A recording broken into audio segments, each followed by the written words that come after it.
Back, episode number 102, Mastering Modern Selling.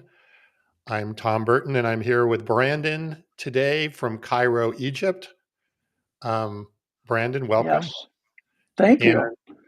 and Carson is, I think, doing a birthday party for his kid today, so he is not here. I hope he's having fun. But we have another great guest, Eric Watkins. Eric, welcome.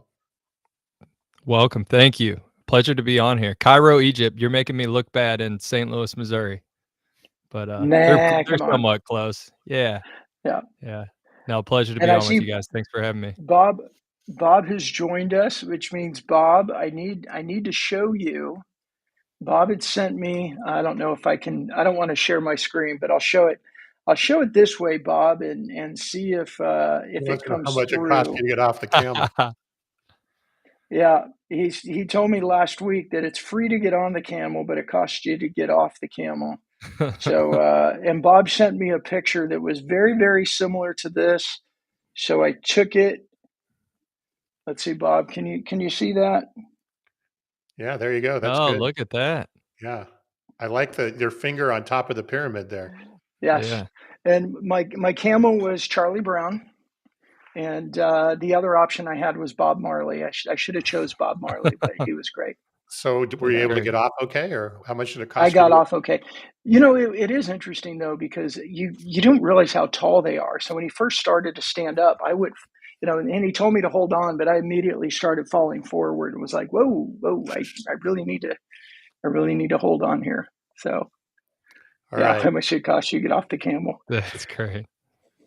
All right. So Well, yeah, Eric, let's jump into it. yeah, Eric, you're the president of Abstrakt Marketing Group. I know you have quite a bit of history there. Tell us a little bit about Abstract and your background and kind of how you got there, and then we're going to dig in, I think, into some pretty cool topics today. Sure. Yeah, so we're a sales development company based out of St. Louis, Missouri. We've been in business for 15 years. I started here 12 years ago when we were around $3 million and about 35 employees. Started as an unpaid intern, came here straight out of college, and have been lucky, sort of right place, right time to be along for the ride. And now we're 70 million in revenue. We have over 500 employees here, work with over 2,000 clients in all different industries across the country. And what we really focus on is making sure our partners never have to worry about where their next deal is coming from. That's the number one thing for why businesses go out of business. It's the number one thing that keeps business owners up at night. And then we solve that in a variety of different ways, but primarily through an outbound process that we've refined and perfected over the 15 years to generate new sales opportunities for our partners. So, in addition to that, web development, SEO, agency work, some cloud consulting, some recruiting. So, we've really kind of surrounded ourselves with building predictable sales pipelines for our clients and everything that comes with that. So, I started a little bit about my background. I started as an intern, started actually in operations, and really just fell in love with the game of sales and the metrics and the numbers and how the effort that you put in directly correlated to the result that you get out. And it was a game to me, and so I love that aspect of it. And as I continued into operations, I started into implementations, which is the onboarding of all of our new clients. And I was about 24 at the time, and I really love talking to the clients and learning their message and figuring out what's the best way to take this to market. How's it going to resonate with the target that you want to go after? And then I played that role, did a really good job, and then eventually our CEO at the time came to me and said, "Hey, Eric, we want you to be a partner sales manager," which was managing the accounts and then managing a team of 8 SDRs that are doing the calling and outreach on behalf of these clients. So I'd never made a cold call to this point, and I did not want it. I didn't think that this was the right fit for me. I was very operationally minded. I did marketing in school, but that was kind of my background, and it was I really thank our CEO for pushing me outside of my comfort zone, and I took that role, and it was as bad as I thought it was going to be.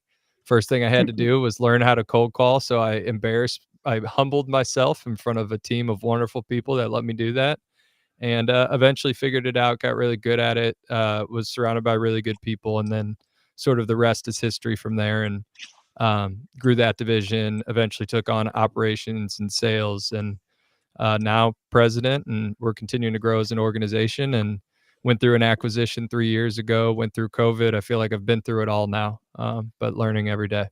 It's funny. I have a lot of respect for that. I came out of school as an intern, joined a startup as an employee number 4. And when we sold the company 12 years later, we had 400 people. Oh, And wow. I tell people that that was my on the ground MBA program.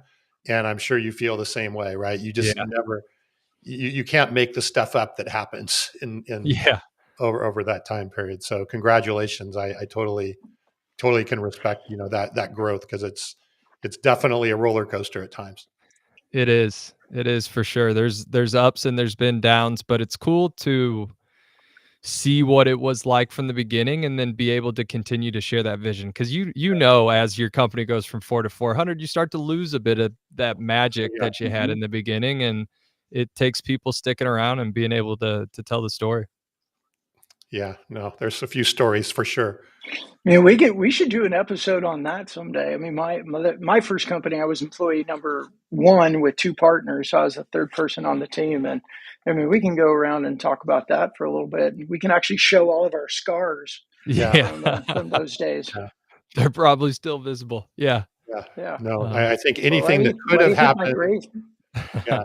I had a full head of hair when I started there. I was like, it just gradually over the 11 years kind of Yeah. disappeared.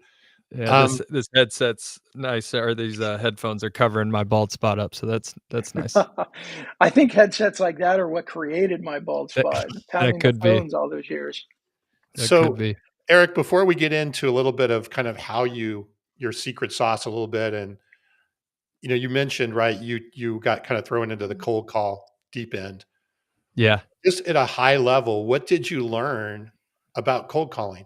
Like, what was it that wasn't working, and what was it that you figured out at least made it bearable? And because obviously, right, why are people hate cold calling? Because you don't want to be hung up on, yelled at, screamed at, whatever, right? Obviously, you had to have transitioned so that you maybe had a successful cold call, or maybe more than Yeah. one. So Yeah. what did you learn there? So I think the first thing is I learned after I set my first appointment, which took a little, couple days. But once I set my first appointment, I realized that, wow, this is pretty powerful, right? Like I just called somebody that wasn't expecting my call. I opened them up to have a conversation about the services our client offers, and I uncovered a problem that they have, and this could be a solution that could really help them. So like once that clicked, it makes it a lot easier from there. But before that, I think I was building it up into something that it didn't need to be. Like I think you can get caught up in I have to get the appointment, I have to get the appointment. And what worked for me is that I just needed to get this person to open up and have a conversation. Because if I can do that, that's where I'm going to uncover something that's actually going to make sense for them, and I'm helping them at that point. And I think people get so focused on the outcome that your close rate is going to be 10 times higher when you get into a back and forth conversation with somebody rather than trying to force an appointment through. That's good. Brandon, what was it that remember Carl on our show? What was Mhm. his suggestion about when you're talking to someone, like, think of you as your 8-year-old Yeah. friend? Yeah, we were actually just talking about that with my team here in Egypt over the last couple of days. It was think about them as their 8-year-old self, and you're talking with them as your 8-year-old self. Just simplify it. Like we get so That's worked good up in our advice. own minds, and yeah, and Eric, I had my second company. I had a call center with about 100 people in it up in Coeur d'Alene, Idaho, and we talked about this all the time. It's like, hey, they're just other people on the other side. They have Right. challenges in their company. You may call and get them on a bad day, and they might be rude, but it's nothing personal. You might call somebody on the right day, and that problem was just something that they've been struggling with, and they love you for it. And the one thing that I've learned from Brian Tracy that we talked about again today was, you start to learn how many calls you need to make before you get a yes, and it allows you to celebrate the no's because you change your mindset and you're one step closer to a yes because you just got another no out of the way. For sure. Yeah, the people that have done it for a while and that are really good are always talking about that. Yep, didn't get an appointment today, but man, I'm 10 no's closer. Like I'm probably gonna have 5 tomorrow. So I think that's a really good. It's so much easier said than done. I will let that be stated, Absolutely. but it is absolutely the mindset it takes. And part of me relates it to golf a little bit, or baseball, right? Where there is no such thing as perfection. Like no baseball player is going to go out and hit 1,000%. So when there's no such thing as perfection, if you get in a good way, but if you get addicted to the game, like it's everything is seen as a challenge that you can overcome and improve and get better. And if you really fall in love with that, the rejection really doesn't matter to you much anymore, because it's just, something that's in your way that you need to figure out. Yeah, and I would say too, extending that analogy, if you don't try so hard, you actually do better. Yeah, that's a really You good know, point. Yeah. That's when I true was in golf, younger, right? yeah, I mean, when I was younger and I tried to whack the shit out of the ball playing golf, man, I'd hook and slice all day long. And now that I've gotten older and maybe a little bit wiser, I just let the club do the swing. Let the club do the Let the work. club do the work. And yeah, and I think in the same thing, if you get into the basics and you just follow the process and do the work, it pays off. One thing real quick, and we may be getting into something we could talk about later, but you just reminded me of one of the first things I do with everybody we hire is I walk them through what I call like the mindset pyramid. And at the foundation is our belief system. So nothing is either good or bad in the world. It's how we perceive it or believe it to be. And then our beliefs lead to our thoughts. We have 50,000 thoughts going through our head every day. And, we have a part of our brain that's selective about what to think about. Our thoughts lead to our words lead to our actions create our habits. We do so much training in sales and sales development, what I would say is above the surface, where what's the script I'm using? What are the different words I can be saying? And we don't train enough on what did I believe to be true when I started my job today? Like, did I think I was going to have a great day? Did I think I was going to be successful? Or when the phone's ringing, what are the thoughts going through my head? Right? Am I like, oh, don't pick up, or I'm like, please pick up. Like, I can't wait to talk to you. And just that mental aspect is so huge in what we do. How hard is that, do you find, to get people through? I mean, I assume not everybody makes it, right? Yeah, no, not everybody makes it. And I think it's, it's a little bit, I mean, this is going to be a bad analogy, and I'm not saying they're anything the same, but it's kind of like boot camp or something like that, where, if you do, you are going to be a completely different person coming out the other end, and it's going to help you in everything you do for the rest of your life. So we try to continue to talk about the long term, and then what's in front of your face doesn't seem so bad, because at the end of the day, we always say, like, we're not digging ditches here. It's not it's nothing, we're not doing manual labor. There's worse jobs for sure. And I'm a little crazy and I actually kind of like it, but you got to continue to like think about the long term. And if you do, then it can benefit you in the long run, but it's not for everybody, which is good. If it was, then we wouldn't have a business. That's right. Yeah. Hey, Eric, I have a question. And Bob Britton, who's a good friend of the show and friend of ours, and he mentioned on there about caller ID as prevalent back when you started. And when I had my call center in '98, and then another one in 2002, caller ID wasn't as prevalent, and we didn't have to deal with that challenge. I think over the last probably 10 years or so, with the amount of startups, funded companies, all that means just a lot more people calling, and we all have caller ID and we all have voicemail now. What give us like obviously you have a successful SDR outsourced company. How is all of that affecting what you do and the success rate with people making those calls every day? Yeah, so this is a really interesting topic, and I sort of relate it to email in a way of the game now has become like, yes, you have to be good on the phones, yes, you have to write good content, but just to land in the inbox or just to get people to pick up the phone is now a thing. Whereas before, you just every dial was the same. It wasn't, frankly, when we started, it really wasn't a thing.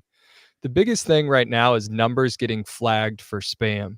So with Zoom Info, it's probably Zoom Info's fault. Love Zoom Info. Not, nothing against them, but because they made cell phone numbers so prevalent, it's now become a part of business in COVID and more people adopted it. So now these numbers are getting flagged by carriers. So just you call the wrong person, they didn't want your call, they don't know who it is, they mark it as spam. That number could be coming up as spam consistently. So we have a tool we use called Orem, which allows you to rotate your numbers, and it'll let you know if your number has been flagged as spam. If you call from a number that's been flagged, like, you might have a 1% contact rate, and we're looking to have around 8% typically. Wow. See, I appreciate that as technology advances to protect the recipient on the other end, the calling teams are trying to constantly be smarter, and it's just this continually evolution of tech and anti-tech, if you will, for it. And hearing that you're looking for an 8%. When I had my agency with a call center in 2002 to 2010, I think we were up over 80% answer rate. Were you B2C or were you B2B? We were B2B. B2B. Wow. Yeah, no, we've never really been, we've been at around 10% since I've been involved in it, which is 12 years ago. But, we've kept pretty close to that, but yeah, that's typically what it is. Yeah, and I would attribute a lot of that to the prevalence of caller ID and voicemail. Sure. Yeah, so that'll drop your numbers in a hurry.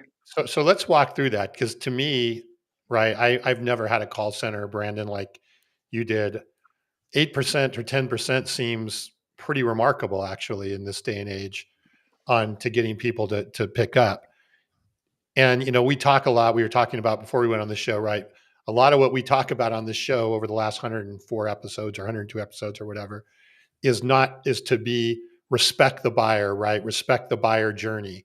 Don't try and be cheesy and spam and, basically be a jerk, right? And we all get a lot of that over the course of the day. So if you're getting those results, and then obviously those are converting into appointments, there's got to be something that you're doing that is valuable, right, to the people on the other end of the phone.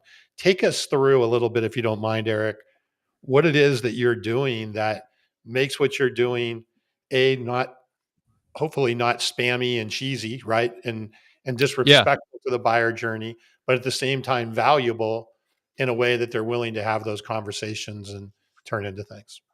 Sure. Yeah, one overarching thing is that if you look at all of our appointments that we set, 46% of them come from somebody who's told us no before. So we're really not concerned with that first yes, which I think makes us a little different, as people may take stop right there. Hold it. Stop. Yeah. So when you say no, meaning you get them on the phone and they just say, we're not interested, or what is the definition of no? Yeah. So could be as hard as never call me again. Like, we would just actually never call that person again, but could be, nope, not interested. Or it could be, this is something I should probably look at. I just don't have any time to do this right now. So no, or not right now. So we call those every 90 days, and that's where 46% of our appointments come from. So for us, it's more about the journey of that company, because we know the people within that company are going to frequently change. Like, what I really want to know is I want to know the data intelligence about that company. So we'll have our initial call, and I'll say something to the effect of, hi, Tom, this is Eric with ABC Company. We're based out of St. Louis, IT service provider that's, I'm calling you specifically because of X, Y, and Z. And I was curious, I'm sure you have something in place, but I was curious how you're handling your IT right now. So we don't do the, hey, can you give me 10 seconds to give you my pitch? Or it's just, how are you currently managing your IT? And majority of people just tell you. They say, I have a current provider that I'm working with. So then I'll say something to the effect of, that's great. I imagined you did. If you didn't have someone that took care of your IT, that's pretty important to a business. So how's that relationship going, would you say, on a scale of 1 to 10? 10. I'm absolutely happy. Great. Just so we can improve our service, what would you say is makes them so good so we can evaluate our company? and they'll give me something. Or, yeah, they're an 8. Okay, well, 8's pretty good. What are they doing that you really like? What are they doing that you could improve? Okay, I know you're happy right now. When do you typically evaluate your contract? So I'm just having these low pressure conversations over and over and over. And then over time, I have this list of, I know the company, I know if they're the right fit, I know who makes the decisions, I know when they reevaluate their contract, and I know what they care about most.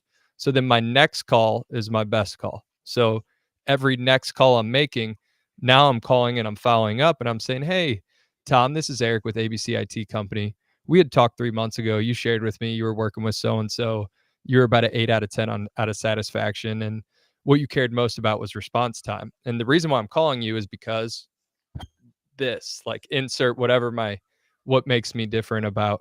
And now I'm just way different than any other call that they're going to receive. So what I'm hearing you say is that first conversation, right? You're trying to get to know a little bit about their current situation, whatever it may be. And Correct. Brandon, I don't we were talking before you got on, Brandon, they're representing other companies, right? So they're calling on the behalf of Mhm. some other company that's there. So you obviously need to know what that company does and so forth, but then you're trying to get to know that company and where they may or may not be in that buyer journey. Yeah, and not as much even about buying. Like, I wouldn't even want to use the words buying in my first call. Like, Okay. it's just, I am a company in the market. I do these services. You looked like a company that made sense for us to target based on this. Most of the companies we're talking to are experiencing this. What's your current situation like? And then I'm just gathering information, and then we set appointments with people that we've talked to 12 times over 3 years. And they're like, "Honestly, you communicate with us more than our current provider." Like, just us prospecting. And that's where I feel like people miss the boat. They get really caught up on number of leads, they get really caught up on cost per appointment, and they, go either as the provider or as the customer, they go for a short-term approach of, how do I send your message out to as many people as possible right out of the gate, versus our call process. We only launch 100 to 150 companies into the process monthly and make about 5 to 8 calls to each of those companies. And then depending on where we nurture, they work their way back into our process. Yeah, so you're really doing an account-based approach, right? You're doing named accounts. You're not just smiling and dialing with a dialer or something like that. So you know a bit about those accounts before you pick up the phone as well. Correct. Yeah. And so the benefit of us primarily working with small to medium sized businesses across all different industries is we have a universal database on the back end. So we make probably 8 million calls a year and send 80 million emails across all of our partners. And so all of that data is getting logged, and we know information about these companies. So we can usually start in a pretty good place for our partners from the jump. But no list, it doesn't matter how good your database is, no list is perfect. The minute you upload it, the minute it starts becoming out of date. So in a lot of these things, you need to find out through conversation. Interesting. So I know you also use LinkedIn and social and things like that with your customers. Kind of an omni, I guess, a little bit more of an omni-channel approach, right? You're not just making cold calls or sending emails. How does all that work, and how do you see there's a 1 + 1 + 1 = 5, or how do you see that kind of building on each other? Yeah, so it's actually starting to become really hard to figure out where we got the lead from. Like, when you have different groups, so we don't have an SDR that is responsible for sending the email and making the calls and doing the LinkedIn. We specialize that. So we have a LinkedIn team, we have an email team, and we have a calling team. And then, when people start arguing over credit for leads, that's when the omni channel's working, because it gets a little tricky to figure out where it came from. Because our first touch may have been on LinkedIn, and then, but they also happened to get this email, but then they called them and they said they didn't see the email, but so that is kind of like how we evaluate that it's working. And then our approach, very simply, is we try to go, because we use an account based approach with our calling, we try to focus on one contact per company. So we're just trying to, there's multiple people involved in the decision, but we're just trying to target one person. whoever we feel like would be that best candidate. So we really use these other channels to go deeper within companies. So we'll go after multiple decision makers who may have a say or be a part of that process. And that's kind of how we use that alongside of our calling process. So Eric, is that what you do for your company's lead generation, or you do that for your customers as well?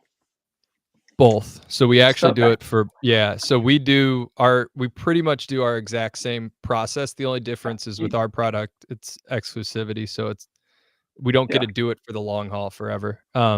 So you drink your own champagne is what you're saying. Drink your own champagne, eat our own dog food. I've heard like a million our sales guys Yeah, always have a new version of it. Yeah. nobody wants to eat dog food. I've No, never understood that expression. I We don't get drink it our own either. dog food, Yeah.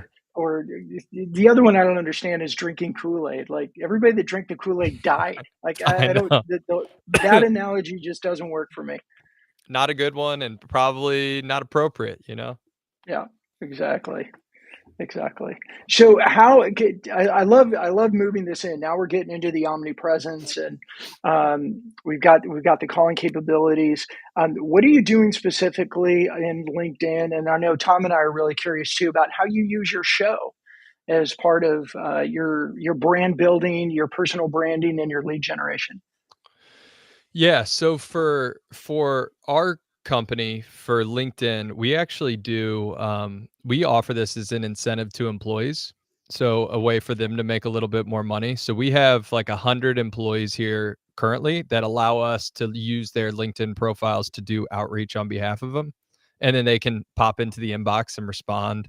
And then they get paid for us to be able to use their profile. Then they also get paid per deal that closes. And that's really important because with LinkedIn, authentication is becoming an even bigger thing. I don't know if you guys have had to Hmm. do it yet, but you got to send in your driver's license and have a real account, which I can't wait for. So all the fake accounts go away. Hmm. Um, but that's how we run our process, and then we segment our list by we work in a lot of different industries. So we have a specific message that will go to this industry, and we'll use this profile. So So that let me make sure I understand. So you're using employees' LinkedIn profiles, and you're using like LinkedIn automation. You're sending cold connection requests and sending messages out through their profile. Correct. And then as soon as we get I would give it a little more credit than cold. It is cold. We've never spoken with them before, but it is more specific based on the industry that they're in. So it's something more Okay. relevant. But as soon as they respond, it goes to a team that manages that inbox. So they'll manage all those responses, and it's a human responding from that point forward. And But a lot of times we'll call them. it may not necessarily be the human whose account is being used. Correct. Correct. Okay. Yes.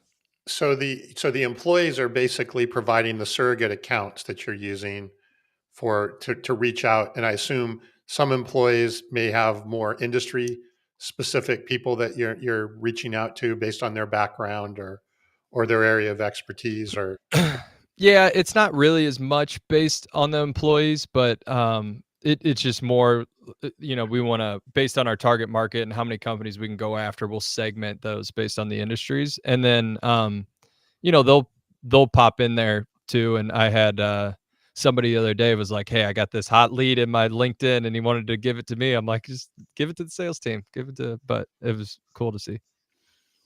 and I heard you mentioned that you are compensating the employees or even getting them a commission. Are they just in a commission pool based on what close, or is there something that's directly attributable to their LinkedIn profile that they would get? Yeah, so if we know what profile it came from. So if it came from their profile, they will get Mm. the commission on that deal. Yeah. And Wow. it's just a interesting way to get people involved in it, and it makes sense financially for us. We pay a lot of money to drive leads for our business, and they're doing us a favor allowing us to do it, and they can win on the other side of it. I'm curious about your LinkedIn activities, Eric, as a president of the company. What do you do around LinkedIn, and how important is that to not just you but the overall company?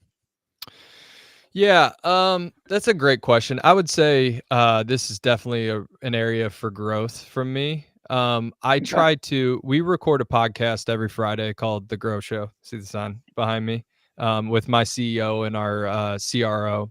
And I try to post content relevant to that weekly. But I could do more. And I'm probably not as engaged as I should be. So I just have the automated messages going from my campaign to typically like more enterprise targets, is what they use mine for. But no, Yeah. definitely something I nothing to brag about from what we're doing from that standpoint. We could definitely be So it doing sounds better. like your team uses your LinkedIn account for automation and messaging on your behalf. Correct. Yeah. Okay. Yeah, and then it depends on different targets. I'll use it as well. So, if I'm getting pulled into or involved in a sales process, I'll use it in that way as well. I'd love to hear about your show too. How do you use the show? And then how do you use that content and how much, I mean, I understand your primary motion is going to be calling. That's your company. That's Correct. probably going to be the way that you grow. Like our service that we offer is CEO, LinkedIn, personal brand building to grow their brand. Therefore, we focus a lot on that. Yours is Yeah. on the call side. But I am curious about your show. Why, if you're so focused on the cold calling, why a show and how do you use it? Yeah, great question. So, we started this, let's say it was a little after COVID, maybe late 2020, early 2021. And the reason we did this is because we felt like we had all these stories and value we could add that we just haven't put down or taken the time to put together. So we really put this together for two groups of people. It was for our current clients, because a lot of them are running businesses, and the whole point of the Grow Show is how to scale your business from 0 to 50 million. So kind of giving the lay of the land of here's the mistakes we made, and here's some things to think about as you're doing that. And then we also did it for our internal employees. And that was sort of a little bit of a hidden benefit, but we talk about things that we do here, and then we can use that for trainings. Like we talk about MAPS a lot, which is our one-on-one meetings, is what we call them. And we have an episode where we're talking for 45 minutes about the importance of them. And, somebody the other day was like, hey, what was the link to that podcast where you talked about this? And then I'm able to just give them that, and they can listen to it, and then they can share it with somebody else. And then, I think it's for prospective clients, it's, we originally, when you do this, you're like, okay, we're going to get a ton of deals from this. And I think it's more of a certain people, we'll get a few deals every month. But I think it's more of a credibility thing, just to be out there consistently putting out content, and more of a in the process. But really trying to help our clients and our people, I would say. Do you feel like you're getting prospects or people that for your services, right? People that are coming in and asking about your services because they've heard you through the show. Do you think that's a form of attribution that you're seeing? Yeah, I don't know if they're finding out before or after we've reached them. That's a little tough to tell, but I do know that our close rate in Gong is like 45% higher if the Grow Show is mentioned by the prospect. So I think it's more of okay, these guys are real. I've listened to a couple episodes. I like what they're saying. I'm aligned with what they're doing versus a magnet to attract people. I mean, Brandon, wouldn't that basically be the whole premise of, hey, I already know you and I see you Yeah. everywhere, right? Yeah. Right. I Yeah. already know. Yeah. I'm It not totally just even fits take right the there. already I know you part, right? Yeah. Um, And I think that's a good number. Like, I know Joe Hill was listening. I don't know if he's still on here, and we've been talking about him launching a show for his higher performance group, and he works with higher education organizations. But that data point, I think that speaks volumes. And what I heard you say is within Gong, so your AI tool that you use on your calls, if they mention the Grow Show, they're 45% more likely to close. Correct. That Yeah. right? If the prospect mentions it, not us. Yeah. Yes. Yep. Yeah. I mean, that goes, Tom, you and Kevin on your other show and on this show, we hear it as well. Like, we get the messages that say, hey, I've been listening to your show for the past month. Can we talk? And that's like, Had no idea who you were. You're an ideal customer. Absolutely, we're going to talk, but it's that inbound because of the show, and it helps towards those two goals that we talk about. I see you everywhere, and I feel like I already know you. Lowers a lot of those barriers to talking with people. Yeah. Sure. So Eric, Brandon, do you have any more questions on LinkedIn before I switch? I want to switch gears. No, go right ahead. Go for it. I'd love to Switch hear away. more about your product after this, Brandon, because I think I could probably use some help. Sounds good. Yeah. He heard about you on the show, Brandon. See, it's a much higher, Yeah. See, much higher close rate here on the show. Yeah, it's not 100%, but 45%. That's right. That's right. 45 is good. That's a great number, Yeah. Eric. I mean, look, I Tom, excuse me a second, because let's unpack that a little bit for people that are watching it. Is it, Eric, you were saying you've got an 8% answer rate, which is, arguably low. 8% out of 100, it's low. In our current times, it may or may not be a great number. I'm not an expert in the data. Sure. You are. And I like your other number that said, hey, you're tracking that 48% of your leads come from people who have previously said no.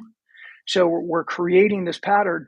But when we're talking about the value of social, we're talking about the value of these digital tools that we can use. When you're saying that if a customer mentions the show, they're 45% more likely to become a client, there's tremendous value in that show. And what I would be thinking is, hey, if it's a 45% more likely to close, how else do we use the show? How do we use, like we talk about, we use shorts from the show and we target our ad campaigns in YouTube and LinkedIn in front of our ideal customers. Can we turn that 45 up to 60 by getting in front of people? Or can we start, I would be curious, your data too, is how many of your prospects mention the show? And even if it's low, it's like, oh, it's only 2% or 3%. Yeah. Can we get it to 5%? Right. There's that's all probably these, the bigger lever for sure. Yeah. And we live in this time now where we're always looking for, do we have a higher, and Carson's saying, can I do something that increases my probability for success just a little bit? Because everything is so difficult right now. Mm-hmm. Yeah, those are amazing numbers, Brandon, I think. And those align with what we see. We don't have Gong, or we're not doing Gong analysis. Maybe we should be. But I would say, and Eric, I have a software company that targets manufacturers and wholesale distributors. So it's a very industrial marketplace that we're dealing with. And we find that by far the quality of the conversation and the propensity for it to close or to move down the sales cycle is much larger if they've seen me on another show that I do. Oh, yeah. And I have a question on that market I want to talk about, but I want to hit Bob's question here first, because I think it's I was just messaging you that, going, we need to ask Bob's question. Yeah, no. So, and I think it's an interesting one. He's saying, doesn't outsourcing like this cause a seller's prospecting muscles to atrophy? It creates a dependency on others to reach out to other people. Well, if I was Eric, I would be like, I would love for my clients' outreach muscle to atrophy and rely fully on us. Most of them don't really want their muscles; they're out full. Yeah. The issue is, and Bob's spot on. Like I truly believe as a seller, you should always be doing a little bit of your own prospecting. I'm assuming that's where he's going here, right? Where you just have a seller sitting there taking leads all day. Yeah. But I will say, I would love for our sales team to self-source 50% of the day, but it's just not happening. Like at the end of the day, we've created a seller's environment where they can make a lot of money being really good. They're not taking anything away from them without putting in the same amount of effort that maybe they had to in the past. And I just think you can do that, but you're not going to get the top salespeople unless you feed their pipelines with leads. And so I've always thought about my business this way of, I want to figure out my lead flow first and foremost, and then I will figure out who those leads go to. And because I think a lot of people make mistakes when they're trying to scale their business, and we've done this, is they just go hire a bunch of sales reps. Oh, I need to sell $100,000 more. I'll just go hire 5 sales reps and give them a $20,000 quota, which is great. but it's so much less predictable than I know my close rate is 15%. So for every 7 leads, I'm going to close 1 deal. So I need to go generate, 700 more conversations to hit my goal. I would always rather solve for that problem that's further up the funnel and more in my control, and if you do it right, is cheaper than the other way to do it. So, yes, Bob is right. Long-winded answer. Yes, Bob, you are right. I always think we still have our best sales reps self-sourcing at least 10% of their time. They should never give it up. But yeah, the other 90%, we keep them fat and happy. And part two of Bob's question here, how concerned are you about AI automation? You hear a lot about, AI is going to, take over the Yeah. BDR, SDR role. It's all going to be automated. I know it's probably hard to know, but do you guys have any Yeah. concerns there? Well, yeah, I would be lying if I said I didn't. I always just think about myself, and maybe this isn't the best perspective to look at, but like if I'm looking at a product, I don't really want there's going to come a point in time where I don't want to talk to a robot anymore. Even if they're 100% right and better than the person that I'm talking to, I want a little human interaction. And I think we're pretty far away from I don't who knows, right? I'm not the expert here. We're pretty far away from AI being able to 100% replicate what a human could do. From everybody that talks about it, that knows it, says we will get there eventually. But I do know the one thing on the call side, I'm not as worried about it, because if all of a sudden you made, first of all, I believe AI B2B calls are illegal currently, unsolicited B2B calls. Um, and if they're not, they will be relatively soon after it gets expanded, because who wants their phone ringing from, part of the reason that keeps my phone rings a lot already, but part of the reason that it stays down is because the courage it takes for someone to make a cold call. There's just not that many people that are willing to do it. And if all of a sudden a computer can do it, our phones will literally be ringing off the hook, and it will eventually just kill the channel. So we'll just have to make a decision. And I think that just happens with Yeah. phone. It's already starting to happen with email a little bit. Yeah. LinkedIn's been really good about like fighting this. So I just, we'll have to learn and evolve over time. And AI is started to play a role in a lot of our processes, but I just don't see it fully replacing. I'm a little crazy. I could actually see it. This is a terrible take, and I'm sure everybody will disagree with me. I could actually see it replacing the selling side more than I could see it replacing the sales development side. Because the sales development side is the door opener. It's how I even have the trust to look further. Sales side, I think people are so sick of being discovered on pitches. Like I do a lot of pitches for different softwares and tools, and it's like I'm not ruling out discovery. It's huge and it's a big part of the sales process, but like you should know enough about my company where you can fill in a lot of the blanks and not ask me 20 questions every sales call I'm on. But yeah. Eric, I think I believe, I agree with you. I think that, and I know Bob's he's asked that same question multiple times over shows over the last probably 6 months, Bob. And I think it's a great question, but I do believe that there's something about the human spirit that's going to resist that to a point that it's not going to work. It's just like a lot of the AI driven comments in LinkedIn right now are getting ignored because we can smell them a mile away. And we're like, I'm not going to respond to someone's comment that was done by an AI bot. I feel stupid talking to somebody's bot, so I'm just not going to do it. And I think it'll apply in the calling world as well. yeah. And I think service wins out over time. And I know it's not a direct correlation, but I think about like who are the companies that are doing it the best at scale. And I always think of Chick-fil-A. I don't know if you guys have Chick-fil-A's by area, you like them, but it's like that place is an absolute machine. Like I get my chicken sandwich on time, quick, hot, fresh, friendly service. Like that will always be a differentiator, even if, everything is automated. Like that is people will pay a little bit extra to do that. And then here's the other thing is it's kind of like direct mail. Like direct mail came to a point where it was so saturated, you wouldn't even want to go to your mailbox and see what's in there. And then it went away and then it's coming back, so everybody stops making calls. And then now it's, you're the only human making the calls and you start your call with like, hey, I'm a human. I promise. Like, ask me anything. I'm not one of those other robots. So I think the market zigs, you zag, like there'll always be a place for the human touch. I agree. And Eric, I love that analogy. I think that, I used to own a printing company as well as part of my agency. And I think direct mail is making a good comeback because there's not a lot of competition in the mailbox right now. No, There's just not a no. lot of competition. Yep.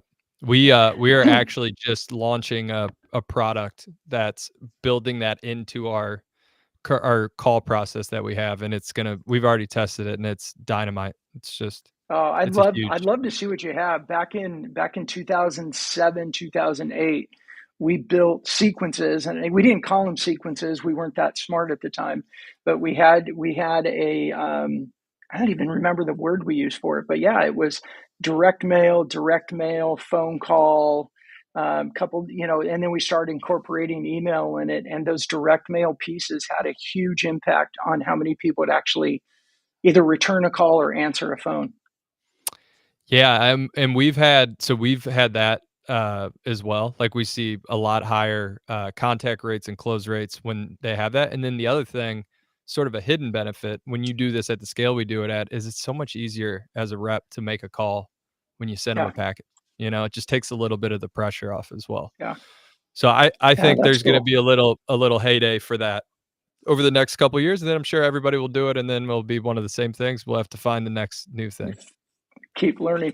Eric, Yeah, I have a question. Tom, can I ask one more question? Sure. Um, I'm curious about this. About two episodes ago, on our 100th episode, we had Daniel Disney as our guest. I don't know if you know who Daniel is. He is known as the king of LinkedIn. He's been doing social selling, coaching, training, speaking since, I don't know, 2012 or something. He's been around a while. And he was saying that one of a new cold call technique or strategy right now is actually when the person answers, just to say, "Hey, this is Daniel. This is a cold call," and then saying something. Is that something you all have used? Have you tested? I was when he said that, it made me really curious, and I got a cold calling expert on, so I want to take the yeah. advantage of asking you about that as a tactic. Yeah, so that I would put that under the bucket of what I would call permission-based opener, where you're just being upfront from the start and seeing if they're open to continue to talking. We have tested it and we see about the same, but what we see is the amount of people that get turned off by it is like greater than the what you get from it.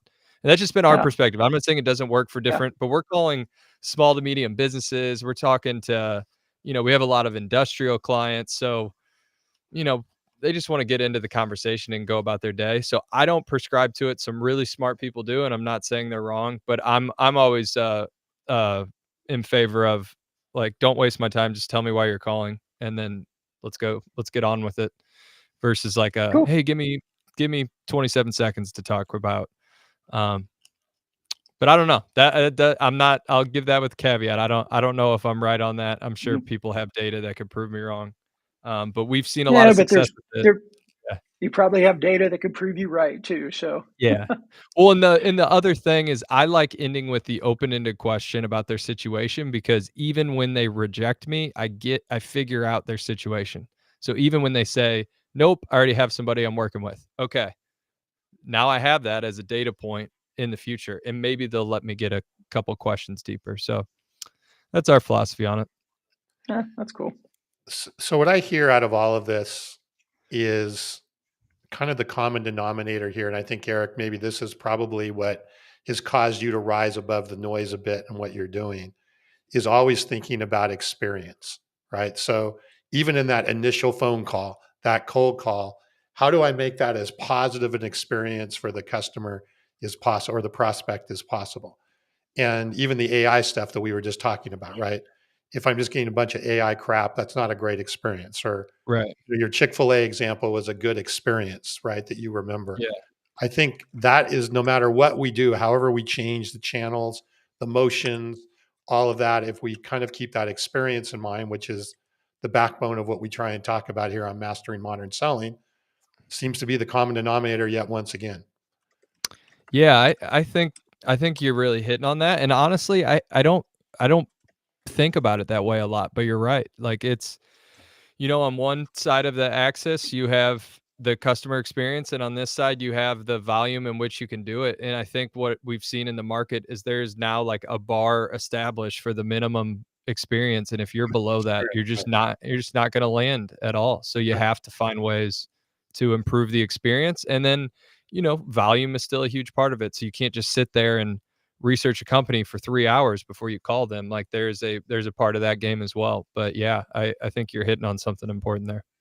Well, I think even your fast food analogy, and I've read some stuff on this, right? As fast food has gotten more expensive and so forth, people are like, hey, if I'm going to go eat or go to fast food, I'm going to go with the best experience because I'm still going to pay a fair amount of money. So why not get a better experience? Right. And Right. I don't know if you have In-N-Out Burger out there, but In-N-Out Burger, Chick-fil-A, all of those are sort of recognized as providing a superior experience than a Burger King or a Wendy's or something like that along the way. And they're getting a lot of that McDonald's traffic is moving in those directions because of experience. So, yeah. All right, you can Brandon. see it. I mean, that line is around the corner every time I pass Chick-fil-A. Yeah. I know. I'm in Cairo today, but I live in Atlanta, and so we get a lot of the things they test too. I just read too, Chick-fil-A is coming out with a new concept location where basically everything is up like 1 story high, and you place your order, and then it like comes down into some sort, almost like a bank teller. And you just grab your bag and go. So that'll be an interesting concept. And I'm assuming there'll be some sort of person there saying my pleasure, but we'll see how it goes. Yeah. You know that Chick-fil-A came about because they were selling the chicken sandwiches in Waffle House, and Waffle House basically kicked them out because they were selling too many chicken sandwiches. And so they started. I never knew that. Yeah. Waffle House. And that was a mistake. Yeah. Their first location was right across the street from a GM plant. And that was really mall, everybody. Right? It was in a shopping mall or something. Yeah. I think their second one was a shopping mall, but their first one was more like a diner, and it was across the street from a GM plant. Yeah. Well, as we wrap up here, fast food facts in our show. Yeah. That's food. Right. I was just told there's a Chick-fil-A in Cairo also. I haven't been there yet, but there is one. There you go. I'm not surprised. So, Eric, great insights. Really appreciate it. Yeah, thank you. I think this has brought some real food for thought, right? And no pun intended. With Carson all the time about is Brandon.